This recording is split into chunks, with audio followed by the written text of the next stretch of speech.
G'day Australian men and women, and welcome to the Red Pill Sparky. This video is for entertainment purposes only. Viewers are advised to do their own research and to think for themselves while it's still legal. You certainly won't get any help doing that from the mainstream media, which is what we're going to talk about today. Today we're going to look at this completely f***ing dumb term that the mainstream media continue to use, sovereign citizen. Why it is so downright dumb, what the media's agenda might be, and exactly how the mainstream media and their corporate partners are negatively affecting and dumbing down your life. But before we get into all that, a word from our sponsors. Light Australia is a newspaper which quite rightly boasts being the uncensored truth. Their website is simply thelightaustralia.com. Get online, read an issue or two or three or four, buy a few issues to hand out and keep those red pills getting out there into the community. Buy some of their merchandise or simply flick them a donation. Did you know that didyouknow.inc is a website full of brochures and stickers, and I particularly love the stickers, each of which have a QR code which takes whoever scans it down the rabbit hole of truth. Imagine finding that behind the public toilet door. They're happy for you to print their stuff out as long as you don't alter it. They're all about getting the truth out, not for profit. But if you do want the stickers printed at next to cost price, contact my friend Tanya at Get Bruceted Printing, that's BRUCETED, on Fascist Book. Details are on the screen. Sovereign means a supreme ruler, depending on what generic internet dictionary comes up, because you have to look a bit harder if you want to see beyond the truth that's presented to you by Google, Fascist Book, Wikipedia, channels 10, 9, 7, and the stinking ABC, which I like to call the Australian Bolshevik Collective. But hey, that's just me, like I said, entertainment purposes only, right? The etymology of the word sovereign is interesting. Sovereign comes from sovereign, which comes from the Latin surus juris, or to be self-authoring, self-policing, basically in charge of one's own shit and not standing under anyone else's authority. Understand? Like a sovereign nation isn't beholden to or answerable to any other nation. Sovereignty means basically just being nobody's bitch. It basically means that you are the authority over your own life. Now, if that idea scares you, you'll probably stop watching right here because, like anyone who's addicted to any prison, even if the bars are invisible, you prefer the safety of assigning authority to, well, GovCo, government and their corporate partners, in exchange for your rights. You get fed, you get shelter, you get medical attention, of course, from an industry which profits from sickness, and you don't have to think for yourself. In fact, better still, you're just not allowed to, Those who can think for themselves, however, and reserve the right to, listen on. You are subject to laws if you're a sovereign man or woman, by the way, just as everyone else is. The mainstream media will tell you otherwise, but this is where I suggest that you discover the meaning of acts and statutes as opposed to laws, and who they do and do not apply to. The mainstream or the dumbstream media have repeatedly programmed people to believe that sovereign citizens say they are not subject to Australia's laws. Well, like a lot of things the mainstream media says, wakey wakey people, it's just plain bullshit. Now, this is growing up stuff and it affects your life. This is all about your rights and your kids' rights if you want to claim them. Do a little homework and stop being an invalid whose only source of truth is an obviously corporate-driven mainstream media. Now, citizen is quite the opposite of sovereign. As a citizen, you are, or you act in the capacity of, a person. And that's different to a man or woman. A person is from the Latin persona. It's a mask that you wear if you are acting. It is not a living entity. It is a corporation. I go on about this in way more detail in other videos and I explain it all there, but in a nutshell, the term sovereign citizen is an oxymoron. It's ridiculous, it's stupid, and it really is that simple. Recapping. You can be sovereign, in charge of yourself and subject to laws, which means that as long as you are minding your own business and seek to harm nobody, well, what's the problem? And you have rights. And when others seek to breach your rights and force you into contracts, you are entitled to speak up and defend yourself and others. You can assert yourself. But you can also act as a citizen. That's a corporation.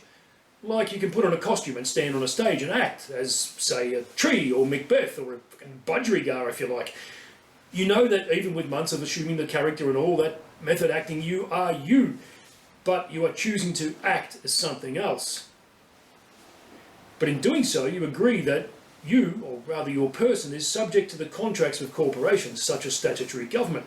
You agree to be their bitch, their slave, their chattel. You are then subject to acts and statutes. Obviously, they are two entirely separate and in fact opposed things. So you cannot be a sovereign citizen. There is no such thing as a sovereign citizen. That's why it's such a dumb thing to say. Now you might be saying, but hey, Red Pill, let go a couple of things here. Why all of that? And we speak English here. Oh, no, you don't.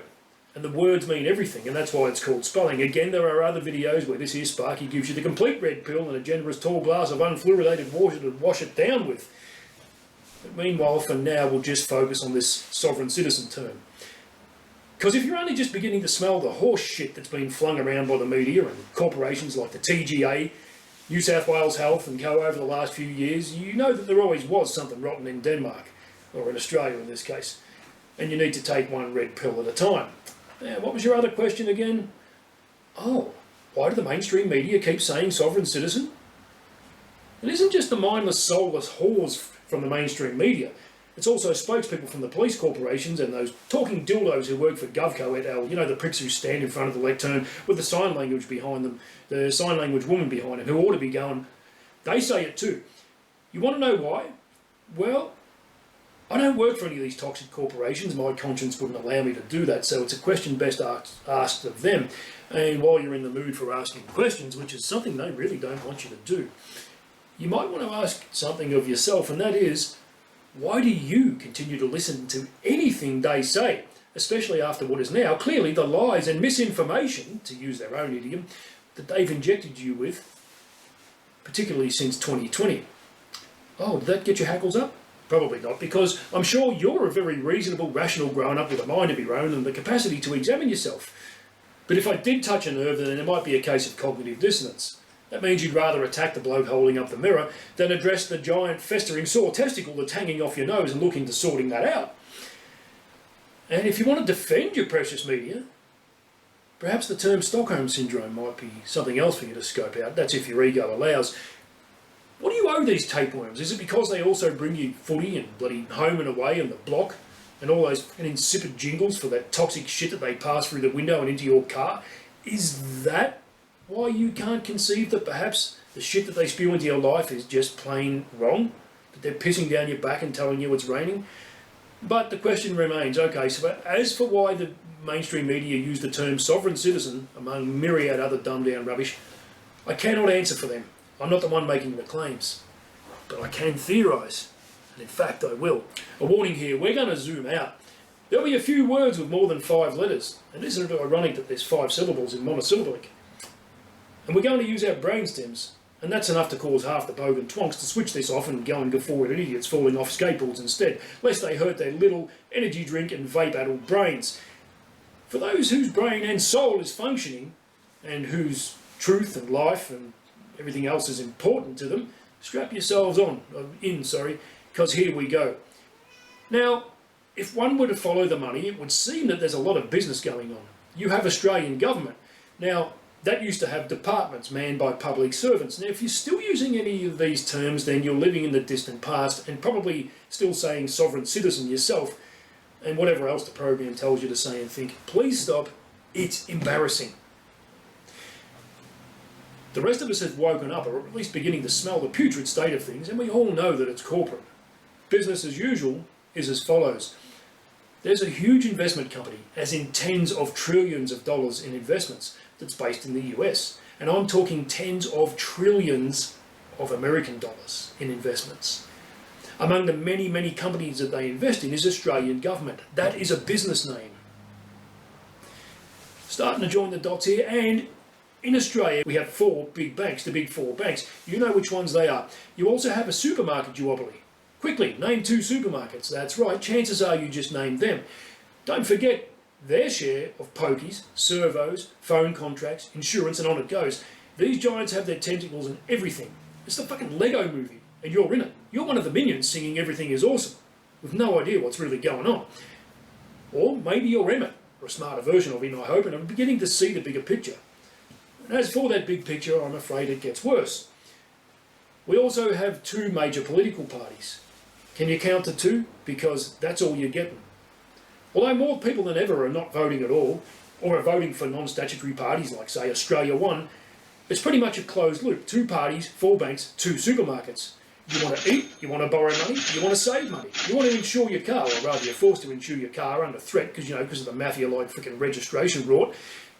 You want to have a mobile phone so you can communicate with people in your life. You want to go to work and earn some coins so you can enjoy Taco Tuesday and maybe let your kids do some sports at the weekend. You want to buy a fishing rod. You want to take that rod to the lake and catch a fucking pest species of fish.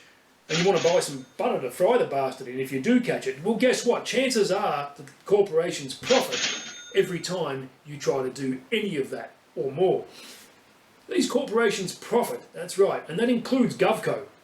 Let's drop this fucking 80-year-old paradigm that the government are there to serve us, always were, but somewhere along the lines things have gone a little awry at some point and now they're just, trying to patch up their mismanagement, because they're idiots by charging a few levies here and there to cover the... No. That's what the mainstream media will tell you with their little gay cartoon on every page 2 of every paper where you get to guffaw at the caricatures of the government. No, government, Australian government, that's the business name, is one colossal goddamn revenue machine. Now all of these banks and both of these supermarkets donate tens of millions of dollars regularly to the 2 major political parties. You ever wonder why there's never been a successful investigation that's led to... Oh, there's a corporation getting someone to contract right now. Ever wonder why there's never been a successful investigation that's led to huge penalties that actually hurt the supermarkets, like for price gouging?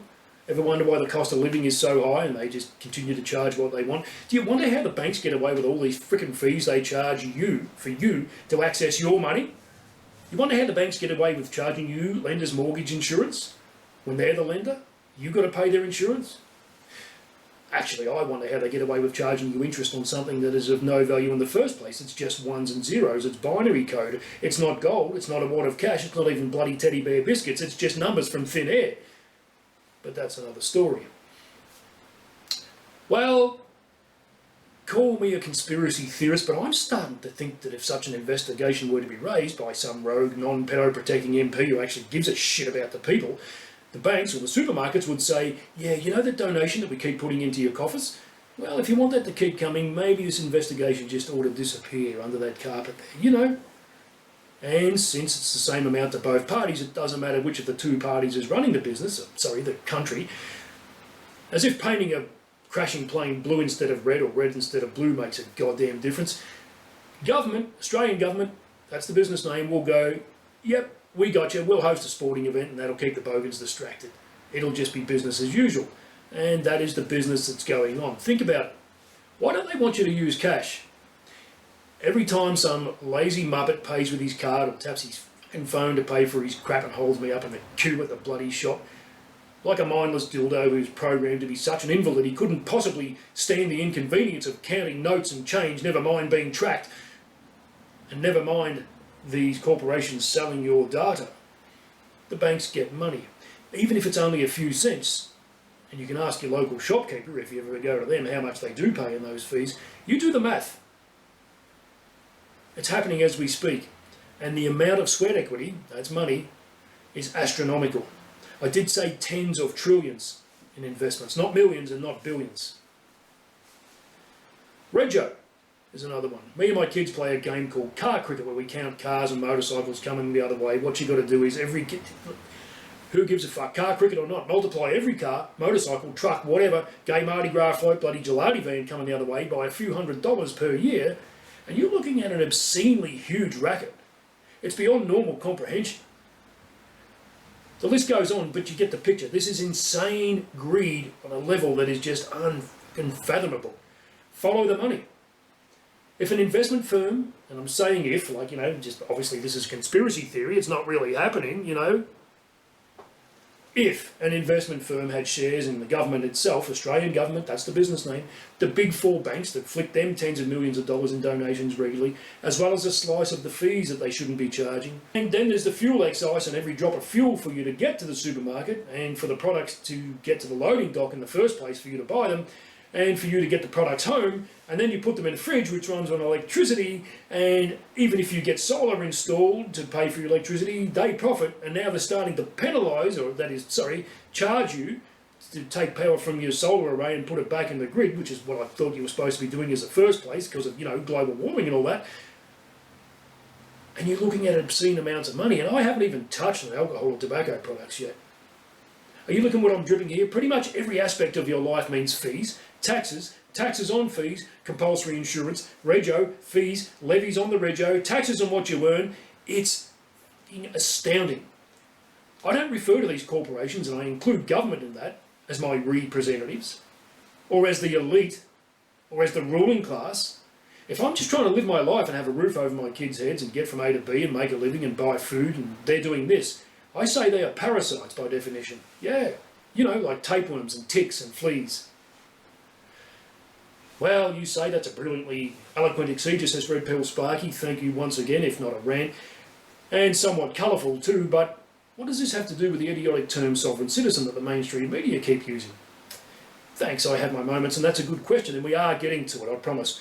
Not everything can be spoon-fed or injected into you. In the time it takes to read a meme or run an ad for the shit that you call food during half-time of the State of Frickin' Origin, that's called convenience. Get unprogrammed. Now, any investment firm, sans morals, investing in this biblically huge racket would be on a frickin' wicket with its Australian government partners, not to mention the others, and that they'd like to protect. What if Emmett off the Lego Movie wasn't alone? What if Rowdy Roddy Piper's character off They Walk Among Us wasn't alone? What if Nemo off The Matrix wasn't alone? What if, say, just 10% of those background characters of any of those movies, which are looking more like documentaries by the minute, were starting to see that they'd been punked? That'd be more than a spanner in the works. That'd be enough to reduce this colossal racket that I've described to a mere huge-scale mafia scam. Despicable and evil, nonetheless, but it would hurt. Well, I suspect that someone right up towards the tip of the pyramid, maybe it's Lord Business or the man behind the curtain or fucking Gil Bates or his mate Klaus, is starting to get a little bit worried. And that's because this system relies largely on people just not questioning, just never seeing that there are actually any bars in this prison, that authority is a superstition. It's like the people on the stage during one of those hypnotist shows. You and your other mates are chowing down on the all-you-can-eat buffet and pouring piss down your necks and like there's no tomorrow and laughing your ass off, but Barry is up on the stage with the others, clucking like a chook and flapping his wings as he waddles around. You've been had, Barry. You've been punked. And when the music stops and the hypnotist clicks his fingers, Barry gets it.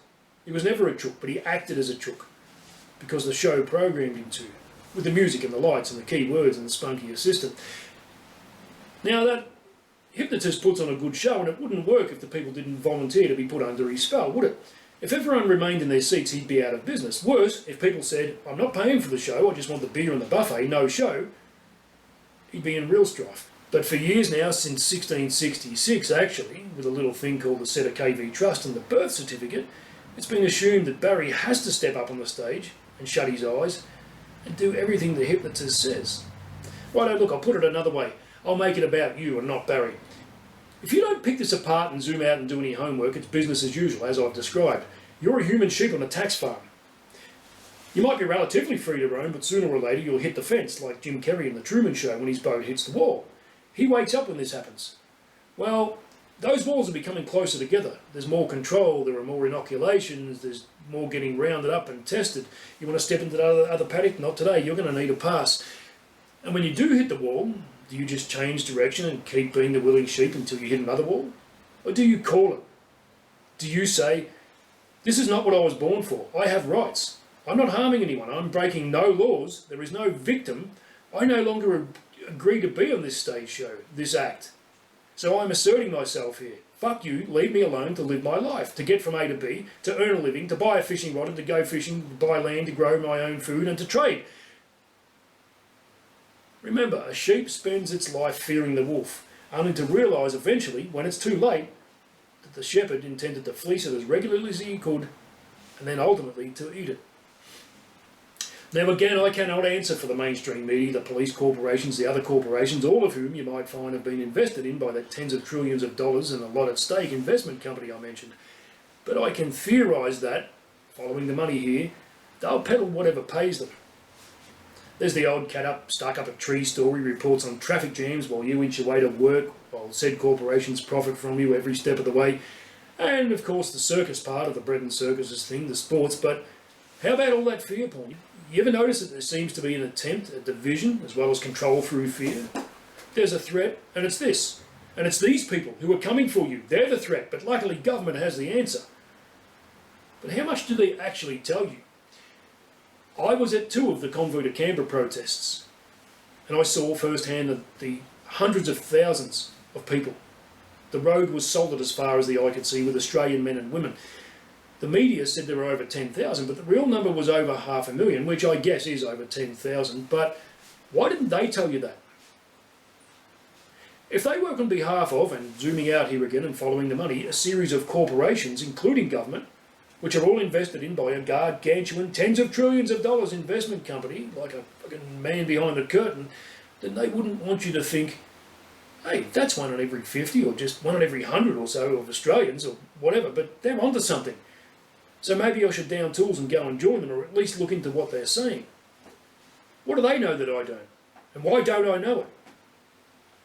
No, if the whole business as usual state of things is anything approximating what I've described, they'd want to bullshit you, or at least to really censor and suppress the truth. They'd also like to spread confusion. Perhaps that's why they use the oxymoron sovereign citizen. Perhaps this is why the mainstream media said, and I won't say reported because that implies accuracy, that you got to laugh, 10,000 people in Canberra were protesting the jab. I was there and I read the placards and I spoke to people. And there was so much more to it than your mainstream media, your source of truth. Dismiss anything else. We will continue to be your single source of truth. Ever told you about. And this is where we get to the whole sovereignty thing, or sovereignty versus the citizenship, if we are to be accurate about the facts, and never sovereign citizen.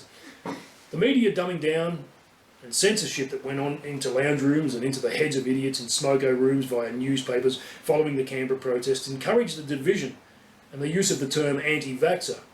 Is this division healthy? Well, only if you're running a system along the lines of the business as usual thing, where you want the sheep to keep fearing the wolf and never notice the fence, and to never notice the shepherd's agenda. You don't want Barry up on stage to realise that he's been had, so you distract him. You have the participants in the racket focus on the bait, but never on who's tugging the line. And if what was really on those placards, and if what the discussions between the people there were about, actually got into the average Australia lounge room or smoko room, that would be harmful to business as usual. Now the rubber hits the road. I took the long way around, but we arrive at the whole sovereign citizen mainstream media misinformation thing. I theorise that Australia's mainstream media continue to use the term sovereign citizen for one of 2 reasons, and possibly both of those reasons. A, they are too vapid and incompetent to know what the terms mean. They continue to use an oxymoron, thus demonstrating their ineptitude in English, the very tool of their trade, to do what you expect of them, and that is to report the facts. They literally don't know what they are talking about, and they are possibly too arrogant and entitled to learn. Or B, they know full well that sovereign citizen is an idiotic oxymoron, makes no sense, even though their job is supposed to be to report the facts so you can best decide how to go about your life. They choose, because they are controlled, to deliver misinformation to you, the public who buy the products that pay for their advertising that funds their channels. In either case, in what context do they use the term? Anyone? In a negative way. Sovereign citizens did this yesterday, a sovereign citizen did that. I'm not condoning crime here. The sovereign citizen movement blocked the road with another protest. Whatever, it's the division thing all over again. Can't we just see through this by now? Surely to Christ, it's getting old. So what do the mainstream media, or zoom out, their handlers with a vested interest, follow the money, business as usual, products to sell, you're the sheep who consumes them, we don't want you knowing that the shepherd is out to fleece you and eat you. What do they, the whole corporate fucking system, fear? It seems that they don't want you to really know the difference between being a sovereign, as in free, as in not a sheep on a tax farm, man or woman, means. After all, when was the last time you heard any of these talking dildos on your TV finish a fear porn story with, look, after all is said and done, it's probably not a threat to you, put it in perspective, don't take our word for it, spend a bit of time doing some research and think for yourself. Perhaps you might want to even approach someone who claims to be a sovereign man or woman, or someone who sympathises with the genocide going on in a certain part of the world, or someone who subscribes to a certain religion, and break bread. Go on, politely introduce yourself, shake hands, and get the first-hand version of what it's all about.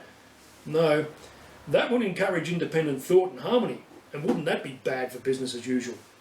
And not robotic programming and fucking division, which keeps the whole evil thing ticking over.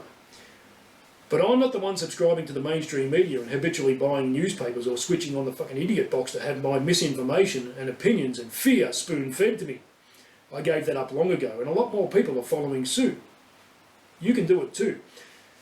So aside from being bad for business as usual, what is so scary about these sovereign men and women that you need to fear and revile them? That they are maybe into challenging councils and other tiers of government, and about the racket of extortion money that these bastards impose upon you and threaten you with armed and heavy-handed gangsters if you even question the legitimacy of them? Would you continue to pay regular rates, income tax, fees, stamp duties, levies, fees and taxes on those levies and fees were it not for the threat? So why demonise the people who are questioning? Why allow yourself to be programmed, and why label if you're intelligent enough to think independently? It's the fucking witch hunts, it's the Khmer Rouge, it's the way the wind is blowing. Do you just go with it mindlessly? Do you go with the flow like a dead fish? Or do you join the growing number of people who are beginning to put the brakes on and ask questions? I think now we're starting to see why maybe they don't tell the truth. Why the mainstream media keeps saying crap like sovereign citizen, and sovereign citizens don't believe in laws. It's bullshit. This is why they keep saying it. This is what I theorise anyway. Do you make a habit of zooming out and not just hearing the shite, the division and the confusion that the mainstream media machine is dispensing into your life? But do you ask questions and do you follow the money? I'll leave you with this analogy because I love an analogy. It's the analogy of the ant farm, or actually it's just a quote that I picked up off the net. If you put 100 black ants and 100 red ants in a jar, nothing will happen. But if you shake the jar hard, you're a prick, you should leave the ants alone, but anyway, the quote goes that the ants start killing each other. The red ants consider the black ants their enemies, and the black ants consider the red ants to be their enemies. The true enemy is the one shaking the jar. The same thing happens in human society, so before we attack each other, we should think about who is shaking the jar. Switch off the mainstream media, people. Use your fucking brainstem. Ask questions. Don't buy into the division, and know the meaning of the words. And if they're not using the words properly, stop and listening to them. Anyway, till next time, and probably after that, I'm the Red Pill Sparky. Please tune into my other videos, and we'll have some merchandise available soon when we get a bit more, what's that word again, organised. And signing out. Adios.